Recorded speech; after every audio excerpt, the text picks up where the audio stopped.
Dear students, इस video में हम लोग केमिकल बॉन्डिंग की स्टडी करेंगे। केमिकल बॉन्डिंग को हिंदी में रासायनिक बंध कहते हैं। ये तीन प्रकार से बेसिक रूप से होते हैं, मूल रूप से तीन प्रकार से ये बॉन्ड पाए जाते हैं, जिनको हम लोग आयनिक बॉन्ड, आयनिक बंध कहते हैं। और आयनिक बंध में क्या होता है, ये बंध इलेक्ट्रॉन के स्थानांतरण द्वारा बनता है, ट्रांसफर के द्वारा होता है। इसमें एक परमाणु अपना इलेक्ट्रॉन दूसरे परमाणु को ट्रांसफर करके अपने ऑक्टेट को कंप्लीट करता है, अपने अष्टक को कंप्लीट करता है और बॉन्ड बनाता है। इसमें आप देख सकते हैं, यहाँ पर मैंने NaCl का एग्जाम्पल लिया है। सोडियम के पास 11 इलेक्ट्रॉन होते हैं, इसके बाहरी सेल में 1 इलेक्ट्रॉन होता है। और क्लोरीन के 17 इलेक्ट्रॉन होते हैं, इसके बाहरी सेल में 7 इलेक्ट्रॉन होता है। ये सोडियम अपना 1 इलेक्ट्रॉन त्याग देता है, ट्रांसफर कर देता है क्लोरीन के पास, तो ये क्लोराइड बन जाता है और ये सोडियम आयन बन जाता है। ये इलेक्ट्रोपॉजिटिव हुआ, इलेक्ट्रॉन त्यागता है, ये इलेक्ट्रोनेगेटिव हुआ। एक इलेक्ट्रॉन त्यागने की प्रवृत्ति रखता है, दूसरा लेने की प्रवृत्ति रखता है। तो इस तरह से इलेक्ट्रॉन ट्रांसफर होते हैं, दोनों का ऑक्टेट कंप्लीट हो जाता है। ये अपना 1 इलेक्ट्रॉन त्याग करके 2-8 का कॉन्फ़िगरेशन प्राप्त कर लेता है और ये 2-8-8 का कॉन्फ़िगरेशन प्राप्त कर लेता है। तो इस तरह से ये आपका जो कॉन्फ़िगरेशन हुआ, इसका ऑक्टेट में हुआ इलेक्ट्रॉन 2-8 का हो गया। और यहाँ पर जब आप इसमें जाते हैं, दूसरे केस में Cl में देखना चाहते हैं, तो यहाँ का जो ऑक्टेट देखते हैं 2-8-8 हो जाता है, इसलिए दोनों के अष्टक कंप्लीट हो जाते हैं। ठीक है, बॉन्ड बनाने के लिए यही सबसे बड़ी खासियत बात है, मुख्य बात है कि जो परमाणु होते हैं वो अपना अष्टक कंप्लीट करने के लिए ही इलेक्ट्रॉन का शेयरिंग करते हैं, इलेक्ट्रॉन का ट्रांसफर करते हैं, ये तभी बॉन्ड बनते हैं। तो यहाँ पर सोडियम एक इलेक्ट्रॉन को त्याग करके क्लोराइड को दे देता है, इलेक्ट्रॉन ट्रांसफर हो जाता है। इलेक्ट्रॉन स्थानांतरण के द्वारा जो बंध बनता है, इसको हम लोग इलेक्ट्रोस्टैटिक फोर्स के द्वारा बना हुआ बंध कहते हैं। ठीक है, विद्युत स्थितिक बल इसमें काम करता है और ये इलेक्ट्रोवैलेंट बॉन्ड कहलाता है। अब दूसरा हमारा कोवैलेंट बॉन्ड है। ये कोवैलेंट बॉन्ड है। कोवैलेंट बॉन्ड में आप देखिए, इसको हिंदी में सहसंयोजक बंध कहते हैं। सहसंयोजक बंध, ये बंध due to mutual sharing of electron से बनते हैं, जब परमाणुओं के बीच में बराबर से साझे होते हैं इलेक्ट्रॉन के। ठीक है, 1-1 इलेक्ट्रॉन, 2-2 इलेक्ट्रॉन, 3-3 इलेक्ट्रॉन के साझे होते हैं, तो उनको हम लोग सहसंयोजक बंध कहते हैं। एग्जाम्पल देखिए, जैसे हाइड्रोजन है, ये हाइड्रोजन के 1-1 इलेक्ट्रॉन होते हैं, 1 इलेक्ट्रॉन इसका, 1 इलेक्ट्रॉन इसका। ये शेयरिंग कर लेंगे तो यहाँ पर जो है हाइड्रोजन एक बॉन्ड बनेंगे, सिंगल बॉन्ड बनेंगे। जब दो परमाणुओं के बीच में सिंगल बॉन्ड बनता है, दो परमाणुओं के बीच में सिंगल बॉन्ड बनता है, तो इसको सिग्मा बॉन्ड कहते हैं। ये जो हमारा बॉन्ड है, ये सिग्मा बॉन्ड कहलाता है। सिग्मा बॉन्ड, इसको सिग्मा बॉन्ड कहते हैं, सिग्मा बॉन्ड कहते हैं। ठीक है, तो ये सिंगल बॉन्ड कहलाता है, इसको सिंगल बॉन्ड भी कहते हैं। इसका दूसरा नाम जो है, इसको सिंगल बॉन्ड कहते हैं। एकल बंध, ये एकल बंध है, सिंगल बॉन्ड है, 1-1 इलेक्ट्रॉन का साझा होता है। 2 और 8 का कॉन्फ़िगरेशन परमाणु बॉन्ड बनाने में कंप्लीट करते हैं, प्राप्त करते हैं, अचीव करते हैं, जिसे हम ऑक्टेट कहते हैं। अब ऐसे हमारा दूसरा एग्जाम्पल ले लीजिए कि जहाँ पर मान लीजिए कि ऑक्सीजन है, यहाँ भी ऑक्सीजन एटम्स है। ठीक है, तो ऑक्सीजन का में 8 इलेक्ट्रॉन होते हैं। ठीक है, 2 और 6, तो यहाँ पर जो है आप देखेंगे कि यहाँ पर 6 इलेक्ट्रॉन्स हैं। ठीक है, ये 2 हो गए, 2 हो गए, 4, 2, 6 हो गए। यहाँ भी 6 हैं, 2, 2, 4, 2, 6। अब देखिए, इसके पास भी 2 इलेक्ट्रॉन की कमी है, इस परमाणु के पास भी 2 इलेक्ट्रॉन की कमी है। यहाँ पर जो शेयरिंग हुई थी, ये 1-1 इलेक्ट्रॉन की शेयरिंग हुई थी, और यहाँ जो शेयरिंग हो रही है, ये देखिए, ये 2-2 इलेक्ट्रॉन की शेयरिंग हो रही है, साझा हो रही है। तो यहाँ पर 2, 2, 4, 2, 6, ये आपके 2, 8 हो गए। 4 ये दोनों में जाएंगे, 4 इसमें भी गिने जाएंगे, इसमें भी गिने जाएंगे, तो ये 4 और 4 8, ये 4 4 8। तो इस तरह से यहाँ पर जो है वो डबल बॉन्ड वो बनता है। ठीक है, डबल बॉन्ड,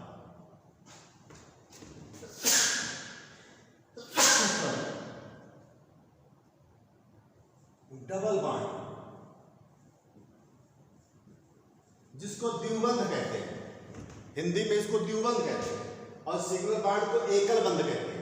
ये एकल बंध है, ये द्विबंध है। अब आप तीसरी बात पर आते हैं, थर्ड पर। एक केस और इसमें होता है, एक एक इलेक्ट्रॉन, दो दो इलेक्ट्रॉन और तीन तीन इलेक्ट्रॉन के साझे हो सकते हैं। अब देखिए, मैंने सिग्मा और पाई की बात बताया था, अभी आगे चल के सिग्मा पाई के बांड की बात करेंगे। जब दो बांड बनते हैं तो एक सिग्मा होता है, दूसरा पाई होता है, ठीक है। और फिर आप नाइट्रोजन का देखिए, यन यन है, ठीक है। तो नाइट्रोजन का क्या स्थिति है? नाइट्रोजन में आप देखेंगे कि नाइट्रोजन के 7 इलेक्ट्रॉन होते हैं, 2 5। तो ये जो देखिए आपके, ये 2 इलेक्ट्रॉन हो गए और ये 3 इलेक्ट्रॉन हो गए, यहाँ पे 3 इलेक्ट्रॉन हो गए और यहाँ पर 2 इलेक्ट्रॉन हो गए, ठीक है। तो अब देखिए आप, ये 3 इलेक्ट्रॉन का साझा करेंगे तो इनका कंप्लीट हो जाएगा। ये 6 आपके इलेक्ट्रॉन्स आए साझे के, 6 इलेक्ट्रॉन, 2 ये 8 हो गया और इधर के 2 8 हो गए। तो इस तरह से आपका N ट्रिपल बॉन्ड बनेगा, 3 बॉन्ड बनेंगे इनके बीच में, ट्रिपल बॉन्ड। और इनको ट्रिपल बॉन्ड कहते हैं, त्रिबंध हिंदी में, त्रिबंध या त्रिबंध, ट्रिपल बॉन्ड, ये त्रिबंध कहलाता है। 3 बॉन्ड बनता है। जब 3 बॉन्ड बनेंगे 2 परमाणुओं के बीच में, तो एक सिग्मा होता है और 2 पाई होते हैं, 2 पाई होते हैं, ठीक है। डबल बनेगा तो एक सिग्मा एक पाई।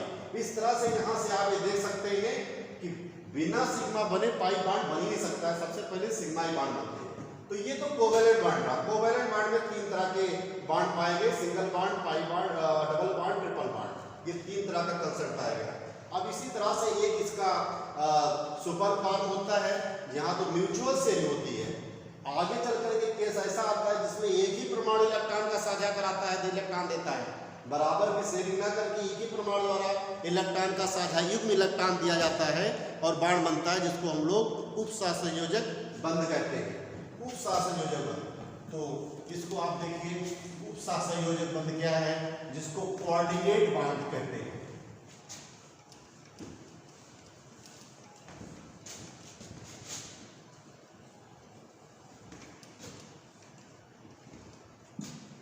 कोऑर्डिनेट बॉन्ड तीसरा है।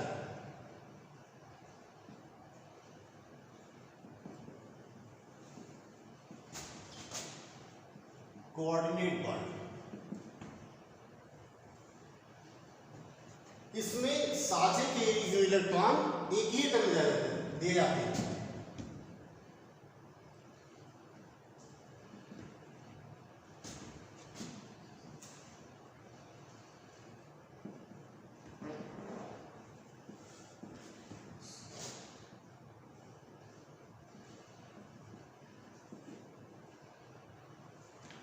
Shared pair electrons are participate,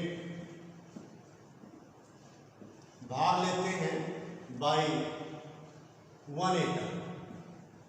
एक ही परमाणु के द्वारा साझे के इलेक्ट्रॉन पार्टिसिपेट करते हैं, तो इसको हम कोऑर्डिनेट बॉन्ड कहते हैं।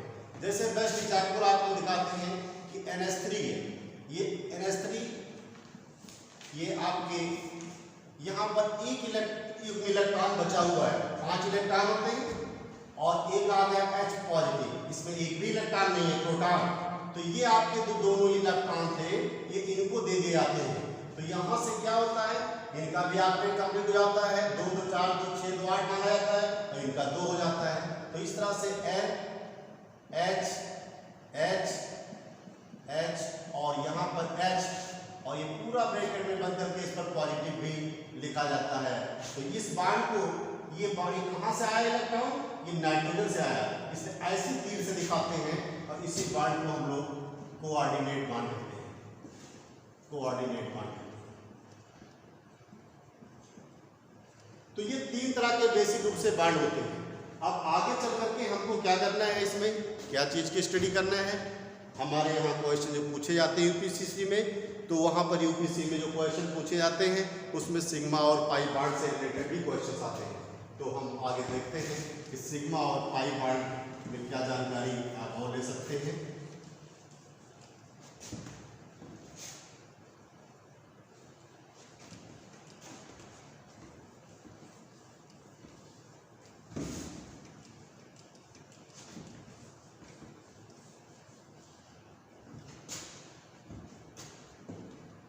Sigma bond,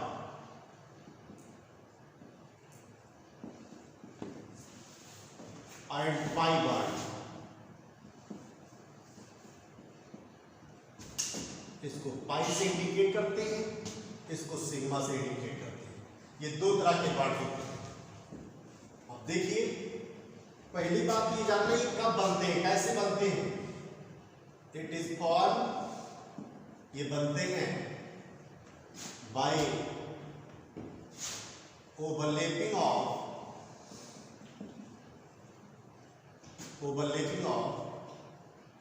S S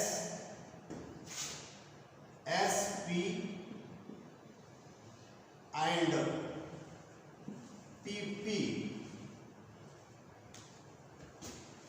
of two atomic orbitals.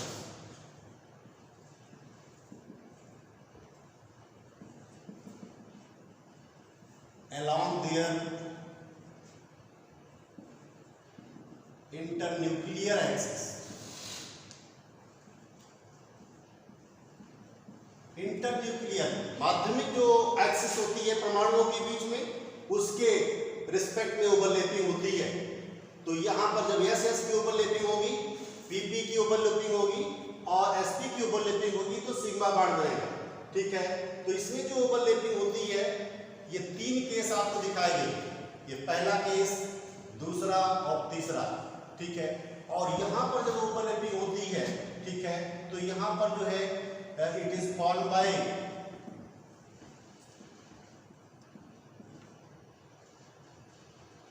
PP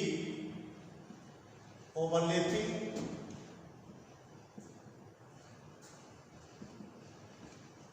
of two atomic orbitals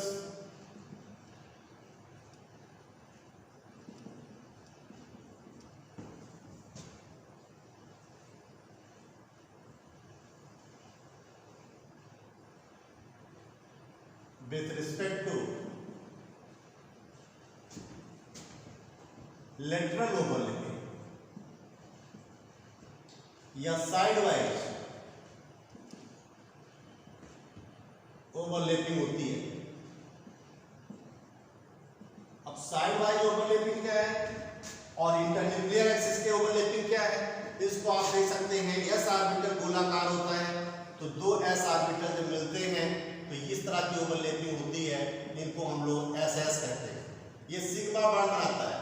ठीक है, ये तो इसको जो एस था ये एस था। ऐसे जब आप एस पी की करते हो ये एस हुआ।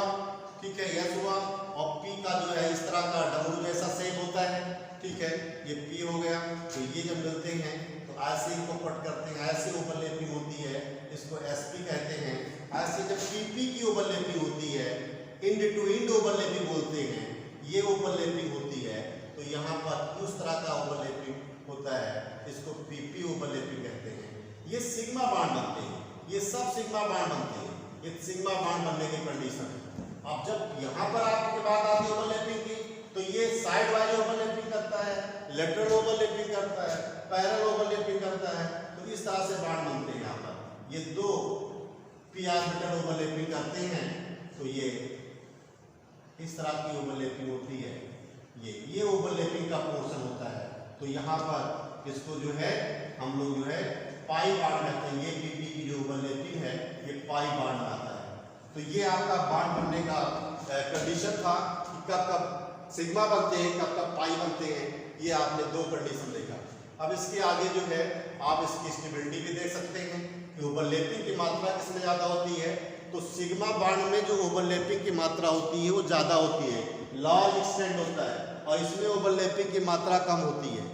लार्ज एक्सटेंड होने की वजह से, ज़्यादा सिग्मा बॉन्ड होने की वजह से, ठीक है, ये बॉन्ड मजबूत होता है और ये कमजोर होता है। पाई बॉन्ड कमजोर होता है, सिग्मा स्ट्रांग होता है। इसीलिए पाई बॉन्ड कमजोर होने की वजह से ये मोर रिएक्टिव होता है सिग्मा बॉन्ड से। तो जो रिएक्टिविटी का आर्डर होगा वो आप देख सकते हो कि कौन सी रिएक्टिविटी का आर्डर है।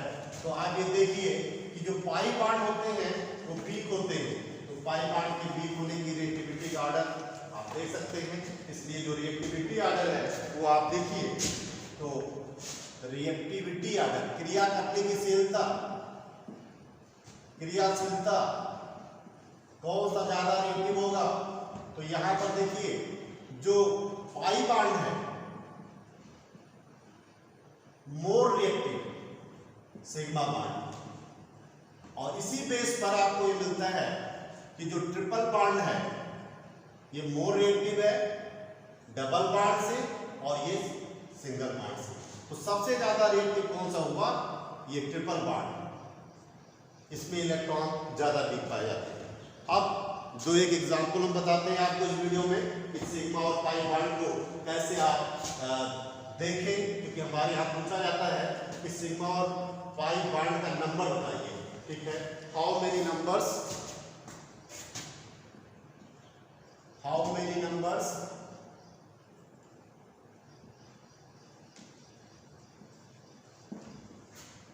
Number of sigma and pi bond.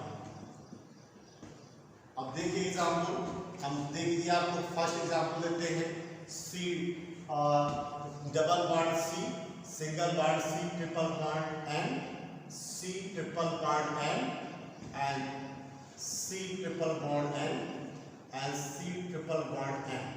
इसमें आपको सिग्मा और पाई बॉन्ड बनाना है।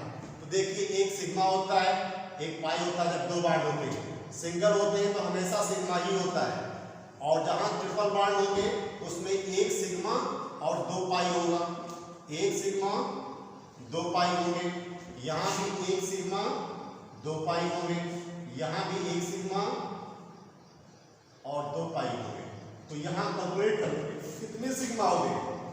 1 2 2 4 5 6 7 8 9।